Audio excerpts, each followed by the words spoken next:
සුබ දවසක් අද සාන්ත සභාව සාන්ත ඇපෝලෝනියා මුනිවරියගේ මංගල්‍යය. දත් කැක්කුමෙන් පෙළෙන්නන්ගේ හා දන්ත වෛද්‍යවරුන්ගේ අරක්ගත් මුනිවරිය. වර්ෂ 249 දී මියගිය බව තමයි සඳහන් වෙන්නේ. දේසියුස් කියන අධිරාජ්‍යයා වර්ෂ 249 තම තනතුරු භාරගන්නා කාලයේ පාලන තත්ත්වය තාමත්ම දරුණු තත්ත්වයට හැරෙමින් තිබිච්ච වකවානුවක්. හැම අතින්ම පැමිණෙන මේ බාබේරියන් වරුන්ට විරුද්ධව සටන් කරන්න ඔහුට සිද්ධ වුණා.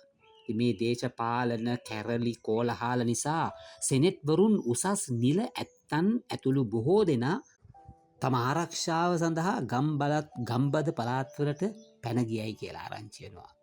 මේ අතරවාරය අධිරාජ්‍යයා වර්ෂ 249 දී රෝම පැරණි දෙවි දේවතාවන්ගේ ආරක්ෂාව පතා යාක්ෂා කළා. ඒ නිසාම මුළු රෝම අධිරාජ්‍යම ආඥාවක් යවමින් එසේ කරන්නට කියලා අනක් නියෝගයක් නිකුත් කරනවා.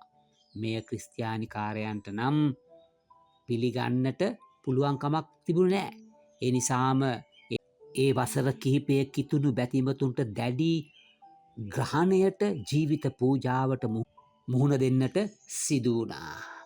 දියොක්ලේසියානු රදගුරුතුමා සඳහන් කරන අන්දමට එසේ පීඩාවට පත්වුවන් අතර පුදුමාකාර කාන්තාවක් වන අද අපි මේ පෙබ්‍රවාරි 9 වෙනිදා සමරන ඇපොල්ලෝනියා කියන මුනිවරයාත් හිටියා. ඇය ගැන මෙසේ සඳහන් කරයි එතුමියට දැඩි ලෙස පහර දුන්නු ඔවුන් හිසටද කම්බුල්වලටද පහර දුන්නා. ඔවුන්ගේ දත් උදුරා දැම්මා. ඇගේ දත් පසුව ගේට්ටුවෙන් එපිටට ඇදගෙන ගිහිල්ලා මේ කාන්තාවව පහර දුන්නා. පසුව ඇයව ගිනි උදුනකට දැමූ බවත් සඳහන් වෙනවා. එතුමීව සිත්තම් කර තියෙන්නේ තාමත්ම සුරූපි කාන්තාවක් විශාල අඬුවකින් දතක් අල්ලාගෙන ඉන්නා ලෙසයි. නිසා අපි අද ඇයව දත් කැක්කුමෙන් පෙළෙන්නන්ගේ මුනිවරිය හැටියට සලකනු ලබන්නේ. බලන්න මේ පුංචි පුංචි දේවල් නිසා සභාව කොයිතරම් ප්‍රබල ලෙස දළුලා වැඩෙන්නට ගත්තදයි කියලා. අපිට පුළුවන් ද පුංචි දත් ගැලවීමක් නෙමේ කැක්කුමක් නිසා ඒ වේදනාව දරා ගන්න. විශ්වාසය වෙනුවෙන් ජීවිතේම පූජා කරපු සමහරලාට ඔබ ඇසූ නොඇසූ වීර පුද්ගලයන් ඉතිහාසයේ පුරාවටමත් අදත් සමාජයේ ජීවත් වෙමින් සිටින බව අමතක නොකරමු. ඔවුන්ගේ විශ්වාසයෙන් අපගේ කිතු දහම දල්වා ගනිමු.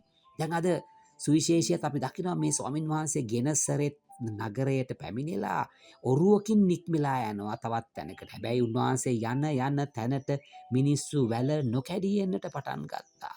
රෝගීන් අසුන් පිටින් තම සහුරන් විසින් උන්වහන්සේ ළඟට ඇන්න ආවා. ඒ කඩපිළිවෙල තබා ඔවුන් උන්වහන්සේගේ සලුවේ දාවල්ල පමණක්වත් ස්පර්ශ වුණොත් මේ සහෘදයාට සුවය ලැබෙයි කියන විශ්වාසයෙන් ඔවුන්ව ස්වාමින් වහන්සේ ළඟටමයි රැගෙන ආවේ. අද ඔබ මම ජේසු ළඟටද රැගෙන යන්නේ ඔබේ දුවා පුතාලව නැත්තම් ජේසුගෙන් ඈතින් ඈතට වෙන තැන්වලට දැයි කියලා පොඩ්ඩක් සිතා බලන්න. දේව සරණය ලබන්න මනුෂ්‍ය සරණය කොච්චරනම් වැදගත්ද?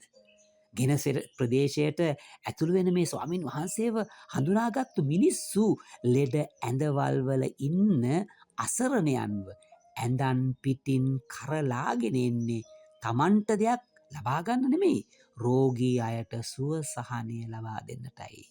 ආරංචිය ගින්දර වගේ පැතිරිලා යනකොට අත් කකුල් වාරුවෙන් හිටගෙන ඉන්න පුළුවන් අය අත් කකුල් වාරු නැති අයට වාරුව අරන් දෙන්න ජේසුස් වහන්සේ ළඟට උසුලාගෙන ඒමත් කෙතරම් පින්බරද ලස්සනද.